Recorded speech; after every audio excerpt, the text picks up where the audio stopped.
Hi everybody, my name is Keela Glassberg. I'm a registered dietitian and I'm a certified intuitive eating counselor, and this is like my 5th or 6th live here on OKclarity. I'm really excited. I'm taking over their page. So first I just want to start off with I don't know if this is helpful or not, but I find it to be helpful that right now emotions are really high. For me at least, and I'm assuming, and I've heard this from many other parents, like the kids have been off from school. There's no structure. There's just so much going on between ending camp 3 weeks ago, starting school soon. Some kids yes, some kids no. And I've heard from a lot of people when I posted on my own Instagram page that like they're finding themselves emotionally eating this week specifically. So I feel like this is a great topic. It just happened to fall out on this week. So feel free to ask any of your questions. I have some questions here that were already submitted. So the principle is actually called Cope with Your Emotions with Kindness. And the principle used to be called Coping with Your Emotions Without Using Food. And now they switched it to Coping with Your Emotions with Kindness, which I really, really like. So I first want to start off with saying that I think emotional eating has a very bad rep, right? Like if we think emotional eating, we think like I'm out of control, I have no willpower, all I want to do is eat, or I'm just drowning myself with food, right? It sounds very negative, but if we could take a step back for a second and realize that emotional eating is actually really not a bad thing. It's really a neutral thing, and there's really a lot of positives to it. So first of all, I want you to think about the fact that when a baby's born, the first thing that a baby does is eat, right? So whether it's breast milk or a bottle, but the baby is not just getting nutrition from that bottle or breast. The baby is getting love, attention, connection, support, warmth. All those things are coming from eating, the eating experience. And we know from the first year of eating, it's so much is attached to the way that we feed our children, to the way that they eat, right? And that's not a bad thing. That's a beautiful thing. That's how we sustain our children. That's how we connect to them. If mealtime wasn't such a power struggle, it would be a beautiful time, right? We connect over food. When somebody has a birthday, we make them a birthday cake. When somebody dies, we bring them food. We comfort them with food. When somebody has a baby, we bring them food. If anyone here could relate to this, I'm sure you can. Like with the Jewish holidays coming up, there's your grandmother's potato kugel, or your mother's, I don't know, honey chicken, or anything to do with the holidays, or really just like maybe your childhood. There's so much connection with emotions and food. And again, that's not necessarily a bad thing. That's really a beautiful thing. And food is supposed to be pleasant and enjoyable, and we're supposed to connect over food. What I want to get across tonight is that the only way I could say that it's not necessarily the best thing when you're using food to cope is when that's your only coping mechanism. So like if every single time you get upset, you eat. If every single time you get angry, if every single time you get frustrated, if every single time you're happy, you eat, right? So that means that you're kind of like just number one, eating is not going to help you all the time. Sometimes it will lower your stress, but sometimes it will make it worse. And I'll talk about that as we continue. And also, if you're always doing that, that means that you're really, really, really avoiding things that you need to pay attention to. So I just wanted to neutralize that emotional eating piece, and also even show the positive sides of it. So I actually have the intuitive eating book here, so I'm going to use it for a little bit. So besides for the fact that it's positive and it's a beautiful thing to use food to connect, I guess what compounds it for us is that we live in a society that attaches a lot of food with emotion, maybe as a marketing thing or a dieting thing, right? So, for example, capture romance with an intimate cup of coffee, bake someone happy, reward yourself with a rich dessert, right? So, if you think about all the food advertisements, there is a lot to do with moralizing food or connection with food, right? Like it's sinful, or devil cake, or guilt-free, right? There's a lot of emotions that we attach to food because of the advertising and the world that we live in that attaches emotions with food, right? So just to say that as well, there's a lot of we just live in a society that's really attaches food with emotion. So again, that's not necessarily a bad thing, but when it becomes like, it could just become too much, right? And somebody even asked me that question, how do I know if it's too much? Okay, so This is from the intuitive eating book, and it's called The Continuum of Emotional Eating. So like think of a straight line with two arrows, but one going that way, one going that way. And it's kind of like a scale, right? So we start in like the more positive side of eating. Let's say emotional eating. So we have sensory gratification, which goes to comfort, which goes to distraction, which goes to sedation, and then which goes to punishment. So I'm going to explain that. I don't know if that makes sense to anyone if you want to ask me a question, but I'm going to repeat it again. So we start with sensory gratification, to comfort, to distraction, to sedation, to punishment. So first, I just want to say that I specifically like teaching this principle, coping with your emotions with kindness now, because if you want to go back to my other lives, you'll see that like I'm kind of building on the intuitive eating principle. So week 1, we're talking about rejecting the diet mentality and noticing how much diet culture is in our head and how much we're using diet culture to make choices when we eat, when we don't eat, when we tell other people what to eat, right? All the language that we have around body and dieting. So I always say like rejecting the diet mentality is a full-time job, and it never ends really, because you're going to be at a Shabbos table and someone's going to be talking about how good that person is because they didn't eat chocolate cake, or how bad that person is because they ate fried chicken or whatever it is. And you're going to have to actively make a point to say in your head, that's diet culture, right? So it just comes up all the time. And then there's honor your hunger, respect your fullness, and the satisfaction factor of food, which I call like the physical principles of intuitive eating. So getting in touch with your hunger and fullness, getting in touch with what foods actually satisfy you. Sometimes we turn off all those cues when we're dieting. We don't really know when we're hungry. We don't really know when we're full. We don't really know what foods that we like. So I like when people work on that like 1 or 2 or 3 weeks and they get it down pat. They really understand their hunger, fullness. If you don't know what I'm talking about, go back to the other lives, and you could also get the intuitive eating book or the intuitive eating workbook. And it's really, really helpful, and it's like $15, and it just really will help you on this journey if you want to start. Okay, then I'd like to talk about the concept of self-care, because really the principles are building on each other. If you honor your hunger, respect your fullness, and you know which food you like and you eat them, but your self-care is really, really, really low in the emotional department, which we're going to talk about tonight, like you don't have any coping strategies to deal with your emotions. So every single time you have a strong emotion, you eat. Or every single time you have a strong emotion, you lash out at someone. I'm talking about unhealthy coping strategies. You just don't have any healthy coping strategies. So we need to have in place physical and emotional self-care that's very individualized per person, right? So a good barometer to measure if it's good or not is how you feel, if you're doing well. So now I'm going to utilize that same tool, I guess, a scale, to think about emotional eating, okay? So if you think about a scale, let's say from 0 to 10, right? So, and you label 0, 1, 2, 3, all the way to 10, and you think about 0 being, I always mix this up, but let's say 0 is you're totally cool as a cucumber, not stressed at all, you're elated. And 10 is you're going to hurt yourself, like you're so angry, you're so triggered, okay? So I'm going to repeat the scale that I said before in the intuitive eating book, which is the continuum of emotional eating. So we have sensory gratification to comfort, to distraction, to sedation, to punishment. Sorry. So if you think about it, how do you know if emotional eating is good or bad? How do you know if you're using it too much, right? So I want you to, this is for sure practice, and it takes a lot of practice, but you could definitely figure it out. If let's say you're measuring 0 to 10. 0 is elated and 10 is super frustrated, angry, like you want to hurt yourself, like really bad, right?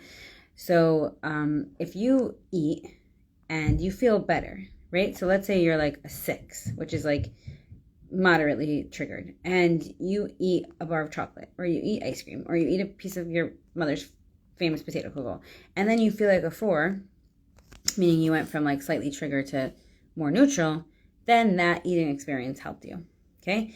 But if you're like an 8, like you're really triggered, and then you eat, and then you become a 10, obviously that food is not helping you. So for example, and it definitely goes based on the trigger. So let's say like I had a regular day at work. I went to work. I'm tired. I had a good day, but I really need to rest on the couch, and I'm like a little bit annoyed about something, right? So let's call that a 6. and I have a bowl of ice cream, right? And then I become a 4 or a 3. Like, I'm pretty chilled out. I'm good. It's not that I'm not processing my emotions. It's just I need a little pick-me-up. That's great. That's beautiful emotional eating, right? If I come home and like I'm really angry, like I'm gonna punch the wall. Not me, of course, but I'm saying, no, I'm just kidding. We're all going through these crazy weeks. Like, we're just so stressed out, and the kids are off from school, and the holidays are coming, and it could be really, really, really overwhelming. And again, your only coping strategy is to eat, and let's say even binge. Then you binge or you eat, and then you become a 10. That is not good emotional eating, right? So again, it's very subjective, and it's subjective to certain people and at certain times. So I want to just repeat the continuum of emotional eating: sensory gratification, to comfort, to distraction, to sedation, to punishment. So when you start emotional eating, okay, so we learned honor your hunger, respect your fullness, and satisfaction. We learned self-care, okay? If all those boxes are checked, you are not hungry anymore. You're not physically hungry. You ate foods that satisfy you. You didn't just have a chicken salad with grilled chicken and no dressing. You had a really nice meal, let's say grilled chicken, sweet potatoes, broccoli, and a muffin. Like it's nutritious, and it's tasty, and it's flavorful, and it's a good meal. You feel good. You're not overstuffed. You're not hungry at all. And you check in with your self-care. You know that you're treating yourself well. You know that you're meeting your needs, your basic 101 needs, not like you're going on a cruise, which is nice, but I'm saying your basic day-to-day self-care is being met. We talked about challenging the food police, but that was last time I was on the live. You could go back to that, but I'm just putting that, like, a pin in that for now. And and you decide that you are ready, you need to eat something, okay? So when you start eating and you identify that this is emotional eating, which is, again, fine some of the time, you will notice that you will start with the sensory gratification. So you're just getting some comfort from food. Some pleasure from food. You're having a bad day, it's a pick-me-up. Then there's like the comfort, like, oh, my mother's my mother's famous potato cookle, or it's a rainy day and I have my comfort food of mac and cheese, right? And then there's healthy distraction. Distraction's the middle of the line. I'll call that healthy distraction. So, like, you can't feel your feelings 24/7. That's also not healthy. So you're using food in a way that you're kind of like distracting yourself, maybe zoning out, maybe you're even just thinking about food, it helps you distract, or you're cooking something that's healthy. But we start getting to a place where it's really not healthy when you are really numbing. So distraction turns into sedation, right? So you're like, I've heard this from many people. They have a food coma. They don't even remember eating anymore. They don't remember tasting the food. And that really leads us to punishment. So that's when you're ultimately using food to punish yourself, which is very, very common for people who are struggling with binging. That you start eating one cookie, which is like, oh, whatever, I'm so bad anyways, and which ends in 20 cookies and a bag of chips and all the candy in the house, and really like a major binge, which is really, really, honestly, sedation to punishment.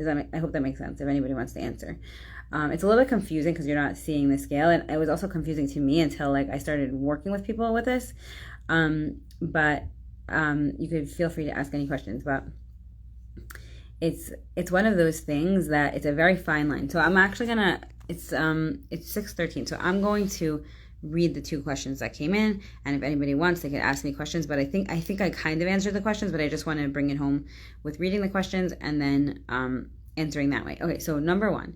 Is it okay to use food to cope with emotions? At what point is it okay? And where and when does it become a problem? Okay, so I kind of answered that question before. Of course it's okay to use food to cope with your emotions. We need to have a very large toolkit to help us deal with our emotions. Emotions are painful. Emotions are strong.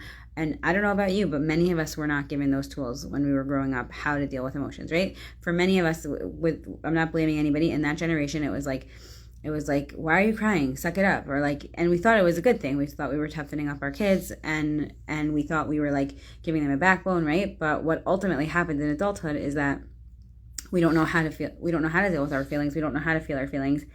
And I'm sure you learned a lot about this on OKclarity, that the interesting thing is that the more you feel your feelings, the more your feelings kind of like bubble up, surface, and dissipate, versus when we when we push our feelings down, that's when we get into trouble, and our feelings are constantly like almost hitting us in the face.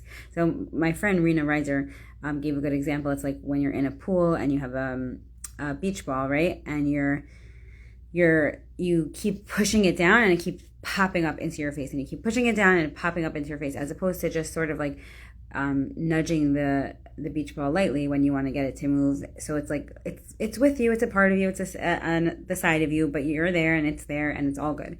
So you don't want like your feelings to build up, and they for sure build up in your body. There's so much research to suggest that the more stressed that you are, the worse it is for your health, for your physical health, for your mental health, right? And again, if every single time you feel a strong emotion, you are eating, so then you are not 100% not dealing with your emotions. On the other hand, you can't feel your feelings 24/7. So there has to be a balance. And again, this intuitive eating work is very, very deep, and there's a lot of steps to it. So that's why I think I've said this before on another live, but that's why I like to utilize this specific tool, which is when you have an urge to eat and you know you're not physically hungry. Okay. And I've already spoken about like the steps to get there. So you honor your hunger, respect your fullness, pay attention to your satisfaction, and make sure that you're practicing adequate self-care. And you still want to eat, okay? I want you to set a 2-minute timer. During that 2 minutes, I want you to sit and let anything that you're feeling bubble up. 2 minutes is a long time. It can be 30 seconds to a minute. I know that I used to say 5 minutes. Now I definitely do not. I say 2 minutes. I say 1 minute. I say 30 seconds. Let your emotions just bubble up. And notice them with curiosity and not judgment. I notice that I'm really annoyed about my, my skirt ripping. I notice that I'm really frustrated with this certain person in my family. And like, it's really affecting me, right? And as you get into the emotion, you really do feel it. You might start crying. You might want to journal. You might want to meditate, whatever. Those are all really positive tools. If you still want to eat, that's fine. I just want you to make space for understanding what emotional eating is trying to tell you. So you could do that without any other prompting. But I also really like these questions to ask yourself. I'm in the book, 1 second. And if you also wanted more of like a prompt, you could try this. So first, you ask yourself, am I biologically hungry? Like I said. Number 2, you ask yourself, what am I feeling right now? You ask, number 3, what do I need right now? And number 4, would you please? So could you ask for help? I find that to be really, really helpful. So let's say, what am I feeling right now? You want to label your feeling. Like you're angry, you're frustrated, you're annoyed. Like you want to really label it. You want to get really, really good at labeling your emotions. And actually, I just thought of this, that Brene Brown has a book called Atlas of the Heart. And I think she explains like 80 different emotions. And like when we say like jealous or coveting, like they're 2 different emotions, and what do they actually mean, and what do we actually feel when we say that? And even just noticing and labeling the feeling really, really helps like deal with the feelings. And then what do I need, right? So sometimes you need a healthy amount of distraction. So maybe you want to call a friend. For me, I think that I've suggested this to every client. If you leave your environment, it also really, really helps with strong emotions. For some people, it's doing jumping jacks. For some people, it's taking a walk around the block. For some people, it's screaming into a pillow. Perfectly healthy coping mechanism. Some people, it's taking a bath. Some people, it's getting a massage. Some people, it's actually cooking. Some people, it's actually eating, right? Sometimes this, sometimes that. And those are all valid and beautiful things to do. But I want you to know when you're doing it, and I want you to know that sometimes you can and should use food to help you cope with your emotions, but you want to check in with yourself and see, does it actually make me feel better, or does it make me feel worse? And if it's making you feel worse, then it is not a healthy coping strategy in that time. So again, every person's different and every situation is different. Sometimes coping with your emotions with food is a beautiful, great way to cope. Sometimes it's really not, and that's not a bad thing. Another thing that I've learned over the years, like a lot of intuitive eating literature, is that if you could like reframe emotional eating from a negative thing to a positive thing, and think, when you start to feel like you're gonna overeat, or like you have an urge to emotionally eat even though you know you're not hungry, that could be like a gift. It could be like a clue. Like every single time that happens, you know something's out of whack in your house, in your family.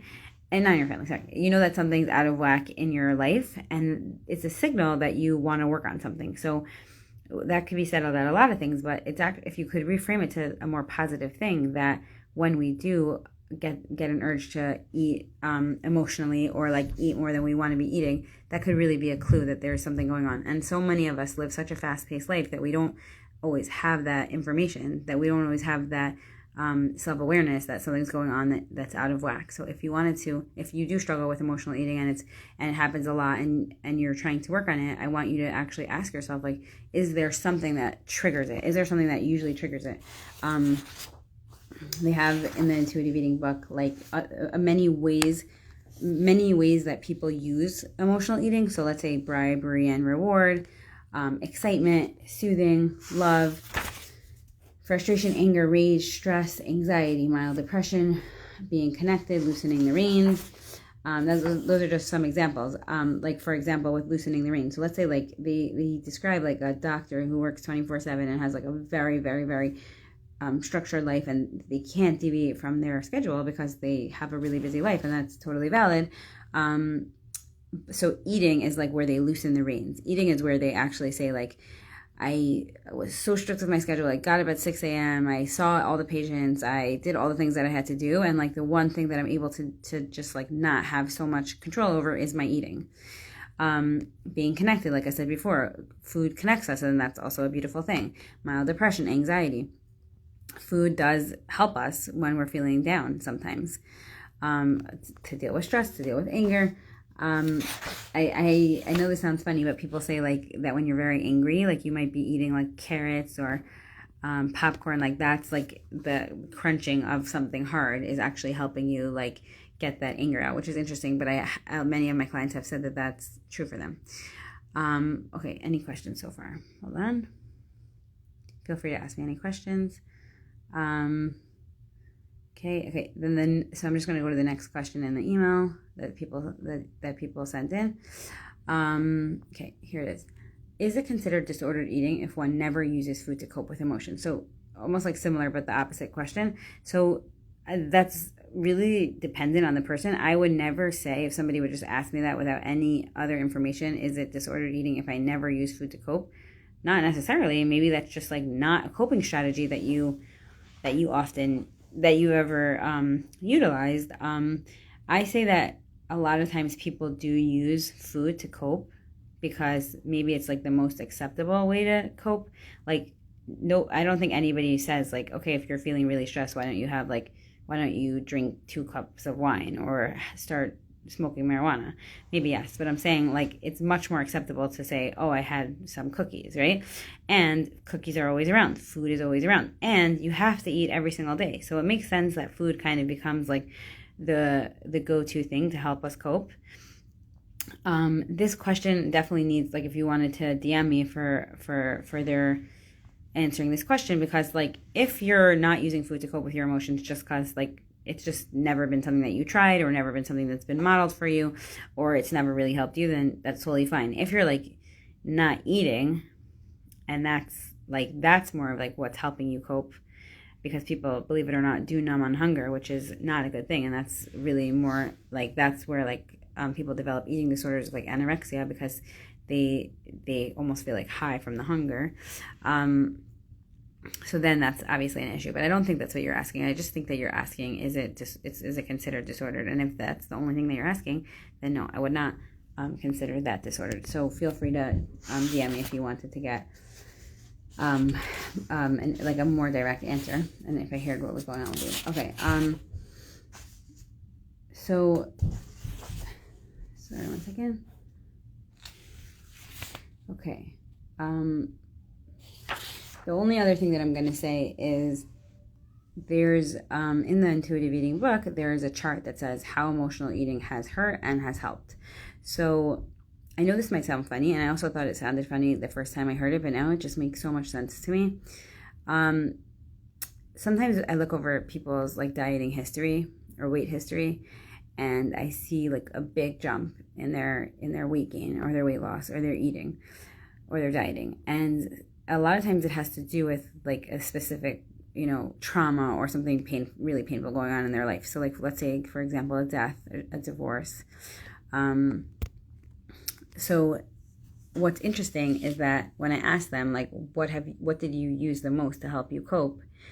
And they'll think about it and they'll answer, well, food. So I'll tell them, like, okay, so has food been your most like loyal, loving friend? And when they think about it, they're like, yeah, it's actually like the one thing that's like always there no matter what. It always comforts me. It's always around, right? So I know that sounds like a little bit extreme, but it's really not. If you, God forbid, something happens and you're very lonely and you feel like you have no one, or you can't trust anyone, or things are going wrong in your relationship, and you know that food is always there, then it just really makes sense that you use food to cope. Sometimes I've asked people, if you didn't have food, what else would you have done? And the things that they say are like really not healthy coping strategies. So it's almost like, wow, let's just thank the food for what it's done. And I've heard this before, like, Marie Kondo, the organizer that everybody quotes, like, does it spark joy? So I like to think of it as like, has emotional eating sparked joy for you in some ways? Has it helped you in a lot of ways? Yes. Does it continue? Maybe yes, maybe no. And the times that it doesn't, you could thank it for what it's helped you with, but you could also work on letting it go. So that's all I'm going to say. Feel free to ask me any questions, but I don't see any. Okay, thanks for joining. Have a great night. Bye.